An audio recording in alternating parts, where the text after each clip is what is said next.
Hello friends, स्वागत है आपका मेरे YouTube channel study with Shri 2010 पर। फ्रेंड्स, आज हम कक्षा 3 की अंकों का जादू पुस्तक की कार्य पुस्तिका के सप्ताह 21 की कार्य पुस्तिका को फिल करेंगे। तो चलिए फ्रेंड्स, स्टार्ट करते हैं आज का अपना वीडियो। पहला प्रश्न है, चित्र को देखें और संख्या कथन को पूरा कीजिए। तो बच्चों, आपको यहाँ पर इस चित्र में 10 लड़के दिखाई दे रहे हैं जिन्हें कि 5 भागों में बांटना है। तो प्रत्येक भाग में कितने कितने बच्चे बटेंगे? 2, क्योंकि 5 दूनी 10। आगे यहाँ पर आपको 8 गुलाब दे रखे हैं जिन्हें दो दो भागों में बांटना है। तो कितने भागों में बटेगा, आप इसका भी इसमें भाग लगा के पता कर सकते हैं। जैसे 2 का भाग आप 8 में देंगे तो कितने भागों में बटेगा? 4 भागों में। चलिए आगे देखते हैं।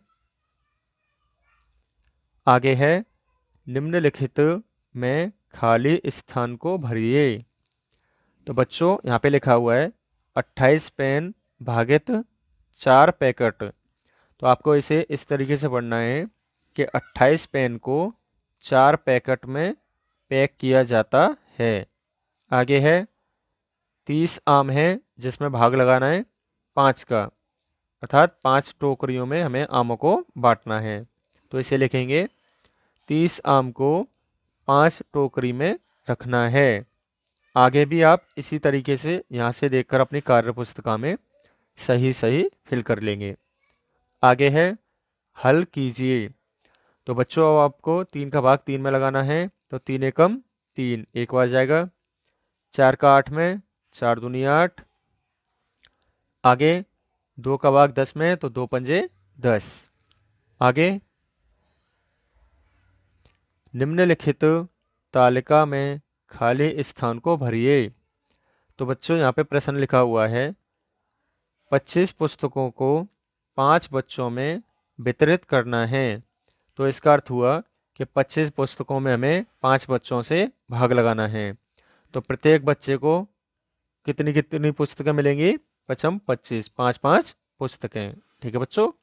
आगे 24 केलों को 6 बच्चों में वितरित करना है। तो 24 केले में हम 6 बच्चों का भाग लगाएंगे तो प्रत्येक को कितने कितने केले मिलेंगे?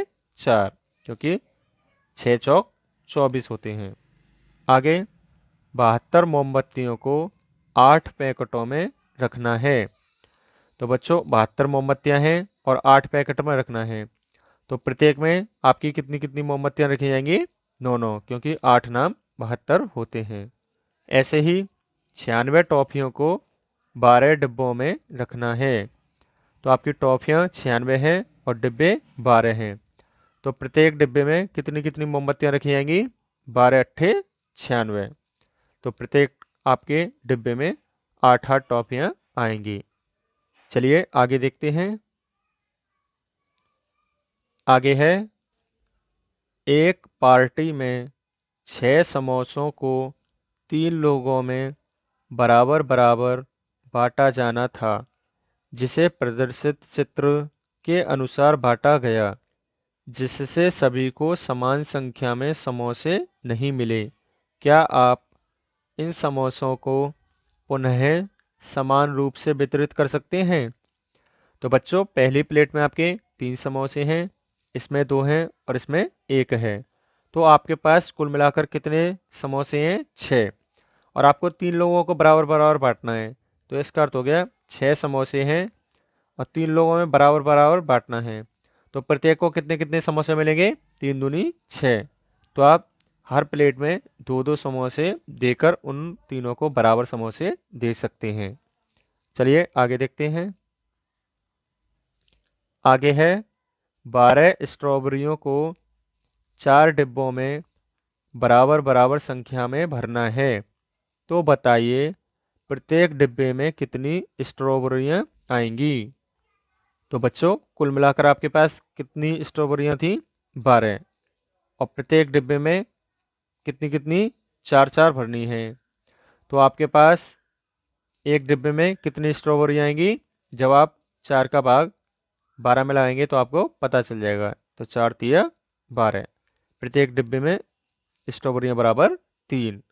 आगे, एक बोरी में 60 किलो गाजर हैं, 3 व्यक्तियों ने समान मात्रा में गाजर खरीदी। प्रत्येक व्यक्ति द्वारा खरीदी गई गाजर की मात्रा पर घेरा लगाइए। तो बच्चों, कुल मिलाकर कितनी गाजर थी? 60 किलो। और उन्हें जो है 3 लोगों ने समान मात्रा में बांट लिया। तो प्रत्येक को कितनी गाजर मिली? जब आप 20 का 60 में भाग लगाएंगे तो आपको पता चल जाएगा। सॉरी, 3 का जो है 60 में भाग लगाएंगे तो आपको पता पड़ जाएगा। तो 3 का जब हम 60 में भाग देंगे तो कितना आएगा? 20 किलो। अर्थात प्रत्येक व्यक्ति को 20-20 किलो गाजर मिल जाएंगी। आगे, क्या आप 8 लोगों के बीच 40 बिस्कुटों को बराबर बराबर संख्या में बांट सकते हैं? यदि हाँ, तो बताइए प्रत्येक व्यक्ति को कितने कितने बिस्कुट मिलेंगे। तो बच्चों, 40 तो बिस्कुट थे और हमें कितने लोगों में बांटना है? 8 लोगों में। तो प्रत्येक व्यक्ति को कितने कितने मिलेंगे? आप इसमें 8 का भाग लगाएंगे 40 में तो कितना आ जाएगा? 5। तो प्रत्येक व्यक्ति को मिले बिस्कुट बराबर 5। आगे आगे है, निम्नलिखित में से सही पर सही और गलत पर गलत लगाइए। तो बच्चों, आपको यहाँ पे गुणा के कुछ प्रश्न दे रखे हैं, उन्हें आपको देखना है। जो सही है उसके आगे सही का निशान और जो गलत है उसके आगे गलत का निशान लगाना है। जैसे आप 2 का गुणा 0 में करेंगे तो कितना आता है? 0। तो ये बिल्कुल ठीक है। कहने का मतलब ये है कि हम किसी भी संख्या का जब शून्य में गुणा करते हैं तो आपका शून्य ही आता है। तो 5 का यदि हम शून्य में करेंगे तब भी शून्य आएगा, ये भी ठीक है। 4 का शून्य में करेंगे तब भी शून्य, बिल्कुल ठीक। 3 का शून्य में करेंगे तो आपका शून्य आएगा, ना कि 3, तो ये आपका गलत हो गया। 0 का 1 में करेंगे तब भी आपका शून्य ही आएगा। ठीक है बच्चों, तो आप यहाँ से देखकर अपनी कार्य पुस्तिका में सही सही टिक लगा लेंगे। आगे है, रिक्त स्थान भरिए। तो बच्चों, 5 का गुणा किस संख्या से करें कि आपका 5 आ जाए? तो हमें पता है 5 का गुणा 1 में करेंगे तो 5 आ जाएगा। अब 4 का गुणा 0 में करेंगे तो कितना आएगा? 0 ही आएगा। 0 को गुणा 3 में करेंगे तभी आपका शून्य आएगा। और 7 का 1 में करेंगे तो 7 एकम 7। आगे आगे है, निम्नलिखित में किस संख्या की गुणा 6 से करने पर गुणनफल शून्य आएगा? सही पर निशान लगाइए। तो बच्चों, 6 में यदि हम शून्य का गुणा करेंगे तभी आपका शून्य आएगा। तो शून्य के आगे आप सही का निशान लगाएंगे। आगे है, हल कीजिए। अब आपके सामने यहाँ पे गुणा के प्रश्न दे रखे हैं जिन्हें आपको हल करना है। जैसे 1 का पहाड़ा आप 2 बार पढ़ेंगे तो 1 दूनी 2। 0 का गुणा आप 4 में करेंगे तो शून्य ही आएगा। 6 का 1 में गुणा करेंगे तो 6 आएगा और 9 का 0 में करेंगे तो शून्य ही आएगा। आगे देखते हैं।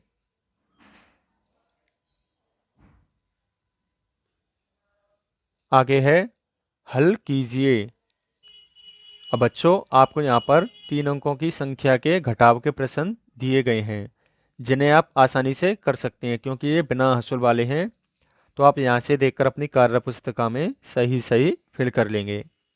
मैं आपके सामने कुछ सेकंड के लिए डिस्प्ले पर इन सवालों को रखता हूँ, आप वीडियो को पॉज करके अपनी कार्य पुस्तिका में फिल कर लेंगे, उसके बाद प्ले करके आगे की वीडियो देखेंगे।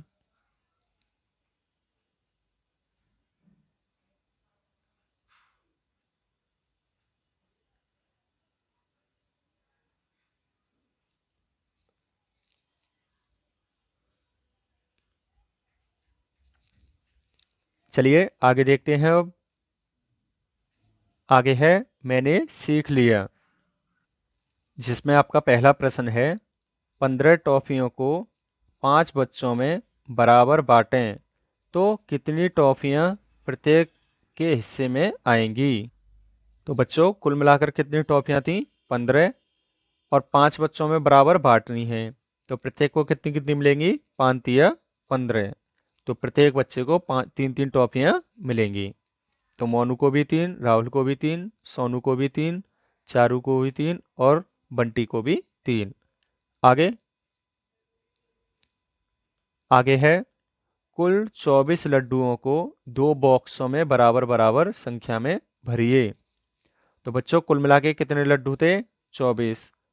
और 2 बॉक्स में भरना है, तो आपको पता चल जाएगा कि प्रत्येक में कितने रखेंगे।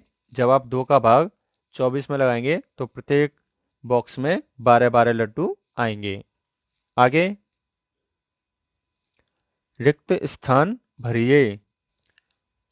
तो बच्चों आपको 5 के साथ किसका गुणा करें कि आपका शून्य आ जाए? तो हमें पता है 5 का जब हम 0 में गुणा करेंगे तभी आपका शून्य आएगा। आगे, शून्य का गुणा 7 में करेंगे तो कितना आएगा? शून्य ही आएगा। शून्य का 6 में करेंगे तब भी शून्य आएगा। 4 का शून्य में करेंगे तभी आपका शून्य आएगा। अब 5 का शून्य में करें या 4 का करें या 3 का करें या 2 का करें तब भी आपका शून्य ही आएगा। 3 का गुणा जब आप 0 से करेंगे तो 0 ही आएगा। आगे, अब आपके सामने आगे है साप्ताहिक पुनरावृत्ति, जिसमें कि पहला प्रश्न है 200 रुपये 4 लोगों में बराबर बराबर बांटना है, प्रत्येक व्यक्ति को कितने कितने रुपए मिलेंगे? तो बच्चों 200 रुपये थे और कितने लोगों में बांटना है? 4 लोगों में। तो प्रत्येक को कितने कितने मिलेंगे? जब आप 4 का भाग 200 में लगाएंगे तो आपको पता चल जाएगा। अर्थात प्रत्येक व्यक्ति को 50-50 रुपये मिल जाएंगे। आगे, 8 केलों को 4 लोगों में बराबर बराबर बांटने पर प्रत्येक व्यक्ति को कितने कितने केले मिलेंगे? तो बच्चों कुल केले कितने थे? 8, और 4 लोगों में बांटना है तो प्रत्येक को कितने कितने मिलेंगे? 4 दूनी 8, अर्थात प्रत्येक व्यक्ति को 2-2 केले मिलेंगे। आगे, आगे है खाली स्थान भरिए। तो बच्चों यहाँ पे आपको एक फूल दे रखा है जिसका गुणा एक फूल से हो रहा है, और आपसे कहा गया है कि एक फूल का अर्थ है 3, तो आपको गुणा करके आगे सही भरना है। तो बच्चों एक फूल का अर्थ है 3, तो 3 का गुणा आप जब 3 से करेंगे तो कितना आएगा? 9। ऐसे ही आपको यहाँ पे 3 बॉल हैं जो कि आपस में गुणा के चिन्ह के साथ रखी हुई हैं, और आपसे कहा गया है कि एक बॉल बराबर है 2, तो आप बॉल की जगह पर 2-2 रखेंगे तो कितना आएगा? 2 दूनी 4 और 4 दूनी 8, तो आप इसमें 8 फिल कर लेंगे। आगे है, यदि हम 24 गेंद 3 बॉक्स में बराबर बराबर रखें तो एक बॉक्स में कितनी गेंदें आएंगी? तो बच्चों कुल मिलाकर आपके पास 24 गेंदें थीं और प्रत्येक बॉक्स में 3-3 रखनी है, तो आपको कितने 3 बॉक्स हैं, आपको 3 बॉक्स में 24 गेंदें बराबर बराबर रखनी है, तो प्रत्येक बॉक्स में कितनी आएंगी आपकी? 8 गेंदें। तो आप इन बॉक्स में भी 8-8 लिख सकते हैं। आगे, आगे है हल कीजिए। अब आपको 9 में भाग देना है 3 का, तो कितना आता है? 3 तिया 9। 18 में 3 का भाग देना है तो 3 छिक्के 18। 24 में 4 का भाग लगाएंगे तो 4 छिक्के 24। 20 में 5 का भाग लगाएंगे तो 5 चौके 20। तो बच्चों यहीं पर हमारा आज का वीडियो समाप्त होता है। यदि आपको मेरा वीडियो अच्छा लगा हो तो प्लीज़ वीडियो को लाइक करें, चैनल को सब्सक्राइब करें और वीडियो को अपने दोस्तों के साथ अवश्य शेयर करें। तो चलिए फ्रेंड्स, मिलते हैं अपनी नेक्स्ट वीडियो में। तब तक के लिए अपने ख्याल रखें। जय हिंद, जय भारत।